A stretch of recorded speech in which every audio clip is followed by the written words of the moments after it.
Ailey had been walking alone for hours through the strange and endless terrain of the barren, alien world. The wind carried a dry and bitter taste as it swept across the cracked ground and the strange tall plants that looked like twisted metal wires.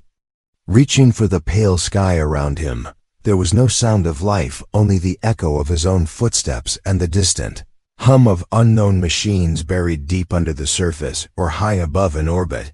He could not tell. The world felt abandoned, but Ailey knew better. He had heard whispers of others being watched from the shadows by things they could not see, and he felt the same prickle on the back of his neck as he moved further away from the safety of his camp. He stopped for a moment, taking a deep breath and checking the horizon when something unusual caught his eye. At first, he thought it was only another piece of wreckage like the hundreds of others scattered around the planet, but as he moved closer, he saw it was a figure, small and fragile, crouched between two large rocks, its form trembling as though it had been hiding for days. The figure turned its head when it heard Ailey approach, and he froze, unsure if it would attack or run. Instead, he saw two large bright eyes staring back at him, wide with fear. Ailey raised his hands, slowly showing he had no weapon in them, and stepped forward with care. The small figure tried to back away, but there was nowhere left to go. Now that he was closer, he could see it was a girl, but not human. Her skin glowed faintly like the soft reflection of moonlight. Her arms were thinner than his, and she wore a torn cloak that did little to hide her injuries. One of her legs had a deep gash, and her breathing was uneven, as though she had been walking for days without food or water. She did not speak his language, that much was clear, but he could see how lost she was from the way her eyes darted from the ground to the empty sky, as if searching for someone who would never come. Ailey knelt down slowly in front of her and reached into his pack, pulling out a small ration of dried fruit. He placed it on the ground and pushed it toward her with a gentle motion. She did not move at first, only stared at him as if trying to decide whether he was friend or enemy, but hunger finally made her take a small piece and eat it quickly. Ailey smiled and nodded, trying to show her he meant no harm. He pointed at himself and said, "Ailey." Then he pointed at her, but she only lowered her gaze. He could see her hands shaking and realized she was exhausted, so he extended a hand toward her. She hesitated for a long moment before finally placing her small hand in his. It felt cold and light, like holding the wing of a bird. He helped her stand, and she stumbled forward, leaning on him for balance. Her leg was worse than he thought. Ailey decided he would guide her somewhere safe, even though he had no idea where that might be. He could not leave her to die in this wasteland. She looked up at him with those luminous eyes, and for the first time he saw a faint spark of hope. Her lips moved softly, and a name escaped, though he could not understand it. She pointed in a direction far beyond the horizon, and Ailey knew that was where she wanted to go. The journey ahead would not be easy. The landscape was harsh and unkind. The cracked earth stretched endlessly, and strange machines moved far in the distance, scanning and searching. Ailey felt their presence, even though he could not see them clearly. The girl stayed close to him, glancing around nervously, as though expecting danger at any moment. He did not know who was after her, or why she was alone, but he was certain of one thing: they could not be seen by whatever was out there. Ailey adjusted the straps of his pack and helped the girl walk one careful step at a time. There was no map, no guide, no safety ahead, but he knew he could not stop now. The strange glow of her skin and the way she clung to his arm gave him a strange sense of purpose, as if he had been meant to find her in this desolate world. The sun of the planet dipped lower in the sky, painting the cracked ground in shades of rust and gold, and Ailey silently promised her that he would not abandon her as night approached. The winds grew stronger, carrying distant sounds that made the girl flinch. Ailey could not tell if it was the wind or something else moving in the dark, but he tightened his grip on her hand and kept walking further into the unknown, never once looking back, for he knew that whatever had left her lost in this place might still be following. The cold wind grew sharper as Ailey and the alien girl moved further into the unknown. The light from the pale sun began to fade, leaving behind long dark shadows. that twisted over the uneven ground. Each shadow seemed alive, shifting in strange ways, as if the very planet wanted to confuse them. Ale tightened his hold on the girl's hand and urged her to keep walking. He could feel her weakness in every step. Her injured legs slowed them down, but he refused to leave her behind. The quiet around them was heavy. Only the crunch of their footsteps echoed in the emptiness. He glanced down at the girl and saw that her luminous eyes kept darting from side to side. Her small frame trembled with each gust of wind, and Eli knew fear was eating away at her strength. She clutched at his sleeve, trying not to fall behind. Her breathing was shallow and quick, and he realized she might collapse if they did not find shelter soon. But the barren landscape gave them nothing. No caves, no buildings, just flat ground broken occasionally by jagged rocks and the metallic plant-like structures that hissed softly as if alive. In the distance, faint lights flickered in the sky. At first, Eli thought it was lightning, but then he realized they were moving deliberately, sweeping in wide arcs across the terrain. He recognized the searchlights of drones. His stomach tightened. The girl saw them too, and her fear doubled.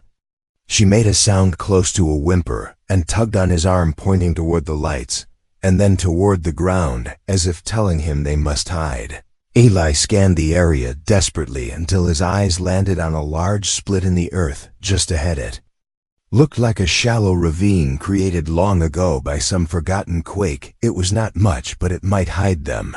Guided her down the narrow slope, carefully keeping her steady. When they reached the bottom, he crouched low and pressed his back to the rock wall, pulling the girl close beside him. Above them, the humming sound of the drones grew louder and louder until Eli could see their glowing sensors sweeping just beyond the edge of the ravine. Their strange voices clicked and buzzed in a language he could not understand. The girl pressed her face into his shoulder, shaking uncontrollably. Eli wrapped an arm around her and stayed completely still, barely breathing. The drones lingered for several minutes, scanning the ground as though they knew someone was there. Last, the sound faded slowly into the distance, and Eli let out the breath he had been holding. The girl looked up at him, her bright eyes wide and fearful. He gave her a small nod as if to reassure her they were safe for now, but deep down he knew the drones would be back, and he did not know how long they could avoid them. He helped her stand, and they climbed out of the ravine. Carefully, the night air was colder now, and the first stars of this alien world appeared far above their faint glow, making the barren land look even more lifeless. As they continued walking, Eli noticed that the girl had started to limp more heavily. Her injury was getting worse. He stopped and knelt in front of her, gently lifting the torn fabric around the wound. It looked infected, and he cursed under his breath. He opened his pack and pulled out a small medkit. It was old and half empty, but it would have to do. The girl flinched when he touched her leg, but he spoke softly to calm her. Even though she could not understand his words, he cleaned the wound and wrapped it as best he could. Her expression softened as he worked, and when he finished, he touched his hand lightly as if to say thank you. They set off again, though more slowly this time. The terrain began to change. The flat ground gave way to scattered ridges and strange crystalline formations that jutted out of the earth, glowing faintly from within. The light was cold and ghostly, casting eerie patterns on the ground. The girl seemed to recognize the formations. Her expression changed, and she pointed ahead, speaking in soft tones. Eli could not understand the words, but he understood the urgency in her voice. Wherever she wanted to go was in that direction. Suddenly, a low rumble rolled across the land. Eli stopped and looked around, but saw nothing. The girl clung to his arm and pulled him forward, her eyes scanning the sky above him. He followed her gaze and felt his heart race. The searchlights were back, but this time there were more of them, dozens of glowing eyes cutting through the darkness, heading straight for their position. The girl pulled on his arm, urging him to move faster, but Eli knew they could not outrun flying machines, especially not with her injury. He led her toward one of the larger crystalline structures and crouched low behind it. The drones drew closer, their lights sweeping across the land. Eli felt the faint vibration in the ground as they passed overhead, and for a moment he thought they might be safe. But then one of the lights swept dangerously close and stopped the drones change direction, moving toward their hiding place. Eli's pulse quickened, and he looked at the girl. Her glowing skin made it impossible to stay hidden for long. He took off his jacket and wrapped it around her, pulling the hood low over her face, hoping it would hide her faint light. Hum of the drones grew louder, and Eli could see their sensors scanning the ground just a few steps away. He grabbed the girl's hand and whispered for her to run, even though she did not understand the words. She understood the urgency. They burst from behind the crystalline structure and sprinted across the rough ground. The drones reacted instantly, lights flaring as they gave chase. Strange pulses of energy streaked through the air, striking the ground around them. Eli shielded the girl as they ran, his heart pounding in his chest. Ahead he saw a narrow gap between two massive rock walls, and aimed for it, hoping the machines were too large to follow. The girl stumbled, once nearly falling, but Eli caught her and pushed her forward. They reached the gap and squeezed through just as a bright beam of energy scorched the rock behind them. The drones hovered on the other side, unable to fit through, but Eli knew they would not give up. They would circle around and find another way. He and the girl stumbled deeper into the narrow passage until the sounds of the drones faded away. The air inside the rocks was damp and cold, but at least it was safe for the moment. The girl collapsed against the wall, exhausted. Eli crouched beside her, wiping sweat from his brow. He looked at her small, fragile form and felt a wave of determination wash over him. He could not fail her, not now, not when she had come this far. He would guide her to safety, no matter what waited ahead. As the distant hum of the drones faded completely, Eli sat in the darkness, planning their next move. The girl leaned against him, her breathing soft and steady. She trusted him now, and that trust gave him strength to face whatever would come next. The narrow path between the towering rock walls stretched endlessly, and Eli could feel the cold stone scraping against his shoulders as they moved deeper inside the darkness. The air was heavy and smelled of damp earth, and something metallic like rusted machines buried deep beneath the surface. The alien girl leaned heavily on him, her small body trembling from exhaustion and pain. Eli kept a steady pace, though his legs burned from fatigue. He knew they had to keep moving because the drones would soon circle around and find the entrance to the passage. After what felt like hours of walking, they reached a wider space where faint streams of pale light filtered in from cracks above. The girl sat down against the wall, her eyes half closed. Eli crouched in front of her and checked the wound on her leg. The bandage he had used was already soaked through, and he felt a surge of worry, but he forced himself to stay calm. He gently changed the dressing, using the last of his medical supplies.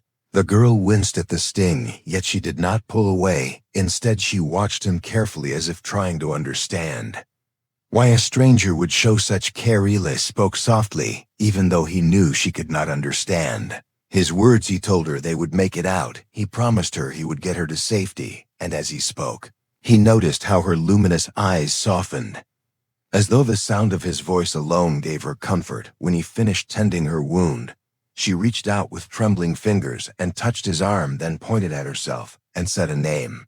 Slowly and clearly, Lyra. Eli repeated it, and she nodded. That was the first time he knew her name, and it felt like a small victory in a world that had offered them so little.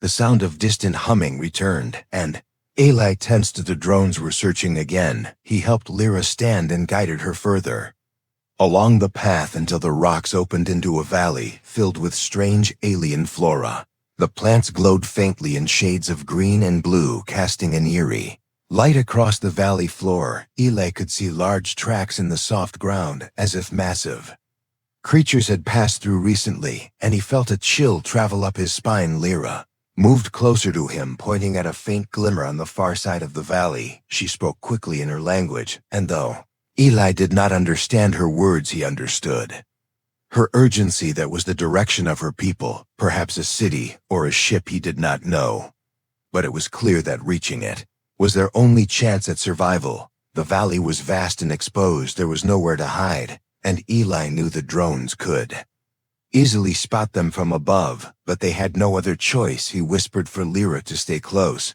and they began to cross the valley, their footsteps silent on the glowing moss-like ground. Halfway across the valley, a low growl echoed from somewhere in the shadows. Ely froze, pulling Lyra behind him. The glow of the plants made it hard to see far, but he could feel the presence of something watching them. A rustle came from the left, and then another from the right. The growl deepened, and Eli realized there was more than one creature surrounding them. He scanned the area desperately until two shapes emerged from the darkness. They were large, almost twice his size, with elongated limbs and eyes that burned red in the dim light. Their movements were slow and deliberate, like predators stalking prey. Lyra clutched Eli's arm tightly, her breath coming in quick, shallow bursts. He knew they could not outrun the creatures, not with her injured leg, and he had no weapon other than a small knife. That would do little against beasts of that size. The creatures stepped closer, their eyes fixed on the glowing girl. Ele stepped forward slightly, trying to draw their attention away from her.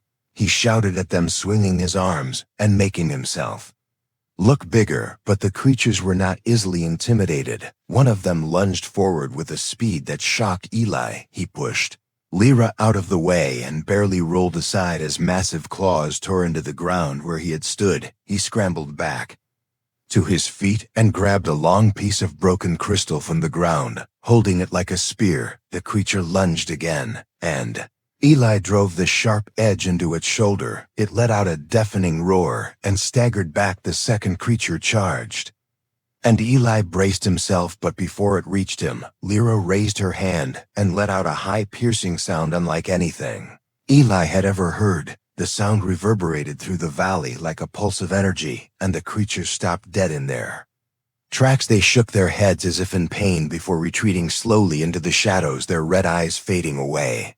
Lyra collapsed to her knees, drained from the effort. Eli rushed to her side and helped her stand. He looked at her in awe, realizing she was more than just lost. She possessed abilities he did not understand. They hurried across the rest of the valley, their steps quick and unsteady, until they reached the far side. The faint glimmer Lyra had pointed to earlier was now clearer. Eli saw a narrow path leading upward between jagged rocks, and beyond that, faint lights like a city in the distance. His heart surged with hope. They were close, but the sound of the drones returned louder than before. This time, the entire sky seemed to hum with their presence. Eli and Lyra began to climb the narrow path, the girl struggling with every step. Eli lifted her when he could, carrying her on his back. Though his strength was fading, the searchlights swept across the rocks just below them, and Eli knew they had only moments before being discovered. When they reached the top of the path, Eli laid Lyra down gently and turned to look at the horizon. He could see the source of the lights, now a massive alien city that shimmered with towers of silver and blue energy. Its walls pulsed with light like a heartbeat, and for the first time since he had found Lyra, he felt a surge of true hope. But that hope was short-lived. The hum of the drones grew deafening, and Eli saw them rise over the edge of the cliff. Dozens of glowing eyes locked onto him. He grabbed Lyra and pulled her to her feet, urging her to run. Even though his body was nearly at its limit, they stumbled toward the distant city, the ground sloping downward steeply behind them. The drones fired energy blasts that scorched the earth around them, and Eli shielded Lyra as best he could. The city lights grew brighter and brighter, and he prayed they would reach it in time, because if they did not, there would be no escaping the machines that hunted them. The slope beneath Eli's feet was steep and treacherous, and every step felt like a battle against gravity as he guided Lyra down toward the glowing city in the distance. His arms ached from carrying her, but he refused to let go. The hum of the drones behind them was louder than ever, a sharp, constant vibration in the air that made his chest feel tight and heavy. Beams of harsh white light swept across the rocky terrain, searching, hunting, and Eli knew it was only a matter of time before those lights would find them again. He stumbled once and nearly fell, but quickly regained his balance, pulling Lyra close to steady her. She was weak, her legs trembling with each step, and her glowing skin now dimmer than before. as though exhaustion was slowly draining the life from her. Eli wanted to tell her it would be fine, that they would make it, but his throat was dry, and no words came out. Instead, he gave her a small nod and pressed forward, letting his actions speak. For him, the ground suddenly shook with a deep, distant tremor, and Eli froze for a moment, scanning the area. The tremor came again, louder, closer this time, and the rocks around them shifted with a grinding sound. Lyra gripped his arm tightly, her luminous eyes darting nervously to the shadows on their left. Eli turned just in time to see a section of the cliff collapse, sending dust and shards of stone crashing downward. He pulled Lyra out of the way, barely escaping the falling debris. The ground they had been standing on seconds earlier was now gone, replaced by a jagged drop into darkness. They moved faster now, climbing and sliding over uneven rocks. Eli's hands were scraped and bleeding, but he paid no attention. His focus was only on keeping Lyra safe. The city was closer now, its towers rising high into the alien sky, their lights pulsating softly like beacons of hope. He could almost hear faint sounds drifting from the walls, a hum of energy or perhaps distant voices. He wanted to call out, but the drones were closing, and the glow of their sensors painted the rocks around him with circles of shifting light. Eli ducked behind a sharp outcrop of stone, pulling Lyra down with him. The drones swept overhead, their beams slicing through the night, and one of them stopped, hovering unnervingly close. Eli held his breath, his heart hammering in his chest as the machine's sensor light swept across the rocks. Just inches from where they crouched, he could hear the faint electronic clicks and whirs as it scanned the area. Lyra buried her face in his shoulder, her small body shaking uncontrollably. Eli slowly reached for a loose rock and hurled it as far as he could into the distance. The sound echoed through the darkness, and the drone spun instantly in that direction, following the noise. Eli wasted no time. He lifted Lyra onto his back and sprinted across the last stretch of ground. The wind whipped against his face, and his legs screamed for him to stop, but he pushed forward. The city was so close now, just beyond the next rise, a towering wall of shimmering metal and energy that looked impossibly tall and impossibly strong. He reached the base of the wall and collapsed to his knees, gasping for air. Lyra slipped from his back and stood unsteadily beside him, her luminous eyes fixed on the towering structure. She reached out and touched the surface, and it responded with a faint ripple of light. Eli stared in awe as a small section of the wall opened, revealing a narrow entrance glowing with soft blue light. It looked like salvation, but before they could enter, the hum of the drones returned, louder and closer than ever. Eli turned to see dozens of them rising over the ridge, their glowing sensors locking onto him. He stepped in front of Lyra, shielding her with his body as the drones drew closer, their weapons charging with a sound that made the hair on his neck stand on end. He knew he could not fight them, but he would not run either. He stood his ground, ready to face whatever came. But then something unexpected happened. The ground beneath the drones split open with a deafening crack, and pillars of glowing energy erupted from the earth, striking the machines one by one. The drones scattered frantically, but the energy beams followed with impossible precision, striking each target until the sky was filled with falling wreckage. Eli looked at Lyra in shock, but she only stared at the city, as though expecting this. Her people had defended them. He realized they had been watching all along and waiting for the right moment to act. The last drone crashed to the ground in a shower of sparks, and silence returned to the night. Lyra took Eli's hand and guided him through the narrow entrance as the wall closed behind them, sealing out the wasteland outside. Eli blinked at the sight. Before him, the city was breathtaking. Towers of crystalline metal rose high into the sky, connected by glowing bridges and walkways. Streams of energy pulsed through the air like living veins, casting a soft blue light over everything. The streets were lined with alien structures unlike anything he had ever seen, and the faint hum of advanced machines filled the space around him. But Eli could not enjoy the beauty of the city. His body finally gave in to exhaustion, and he collapsed to the ground, his vision blurring. He felt Lyra kneel beside him, her small hands gently lifting his head. She said something in her language words, He could not understand, but the tone was soft, filled with gratitude. She touched her forehead lightly too. His and Eli felt a strange calm wash over him. Figures approached them from the distance, tall beings with the same glowing skin as Lyra. They carried weapons, but they did not point them at Eli. Instead, they lifted him gently and carried him deeper into the city. Lyra stayed by his side, never letting go of his hand. Eli tried to ask her what would happen next, but his voice was too weak, and darkness was already pulling him under. The last thing he saw was Lyra's bright eyes watching him with a mixture of hope and sadness, as if she knew what was coming. He drifted into unconsciousness, not knowing if he had truly saved her, or if he had only bought them a little more time. But he knew one thing for certain: he would see her again, because he could not imagine leaving her now that their fates were tied together. Eli woke to the soft hum of energy that filled the air around him. His eyes opened slowly, and for a moment, he could not remember where he was. The light was warm and gentle. Unlike the cold emptiness of the wasteland he had wandered for days, the ceiling above him was smooth and glowing faintly like a piece of crystal holding sunlight. Inside, he pushed himself up on the soft surface beneath him and felt a sharp ache in his muscles, as if his body was reminding him of every mile he had walked and every wound he had earned.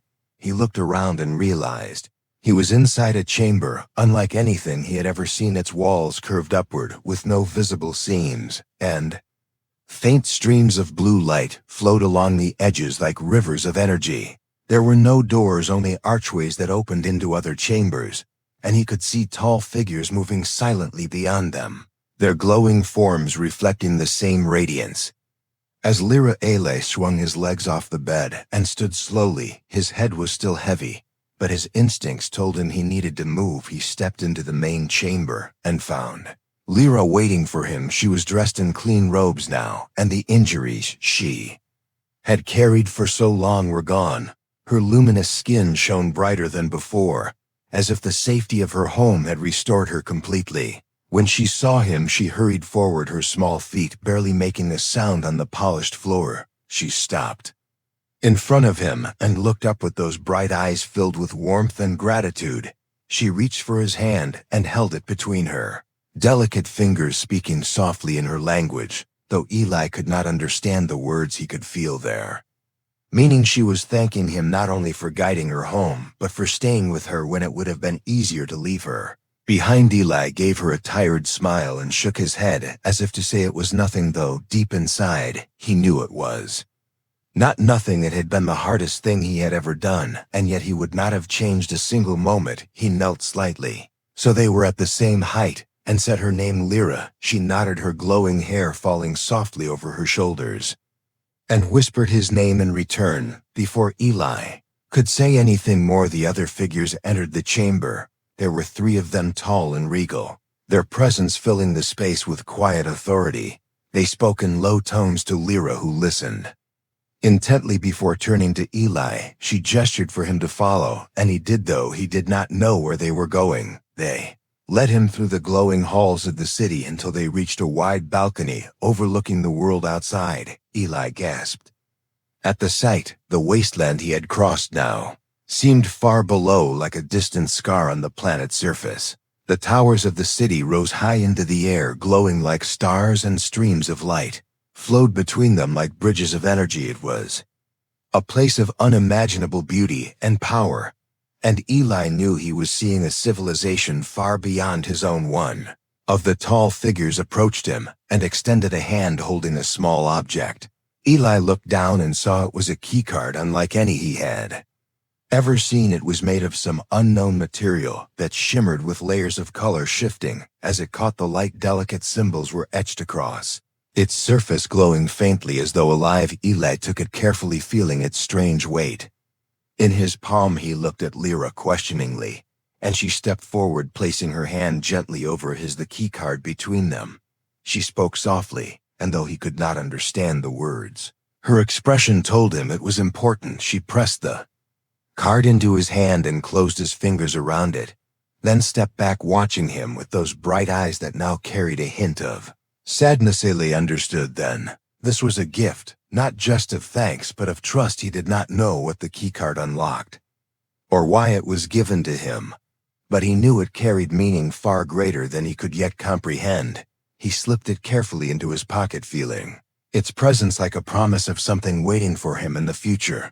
The tall figures inclined their heads respectfully to Eli and then turned away, leaving him alone with Lyra on the balcony. The wind carried the soft hum of the city through the air, and Eli looked at her, wondering what to say, but she spoke first, pointing toward the horizon. Where the pale sun was rising, she said something that sounded like farewell, though he could not be sure. She stepped closer and pressed her forehead gently to his chest, her small hands resting against his arms, and Eli closed his eyes for a moment, feeling the quiet bond they had formed through all they had endured. When she stepped back, her expression was warm but steady, and Eli knew she was telling him it was time to go. He did not want to leave, but he understood this was her home, her people, and he was an outsider who had done what he could. He gave her a final nod and turned toward the archway that led back into the city. The journey out was silent. The same guards who had carried him now guided him toward a sleek craft waiting on a landing platform. It was small and simple, nothing like the towering ships in the distance, but it was enough to take him away from this world. Eli paused at the edge of the platform and turned back one last time. Lyra stood on the balcony far above. Watching him, she lifted a hand in farewell, and Eli raised his own in return. The craft lifted into the air with a low hum, carrying him higher and higher until the city was only a distant glow beneath him. Eli reached into his pocket and held the keycard once more, studying its strange symbols as they shifted in the soft light. He had no idea what doors it would open or what secrets it might reveal, but he knew one thing: it was more than a token of gratitude. It was a connection to something far greater than himself. As the craft soared into the sky and the alien world faded below, Eli closed his eyes for a moment, letting the memories of the journey wash over him. The fear, the pain, the exhaustion, and the quiet, unspoken bond with the lost alien girl who had trusted him with her life. He did not know where he would go next or what challenges awaited him, but he felt ready, opened his eyes, and looked once more at the keycard resting in his hand. The soft glow of its symbols reflected in his gaze, and for the first time in many days, Eli felt a spark of hope stronger than the weight of the unknown ahead. The journey had changed him, and he knew this was only the beginning of something far greater than he could yet imagine, and so he held the keycard close as the stars opened wide before him, ready for whatever lay beyond the end.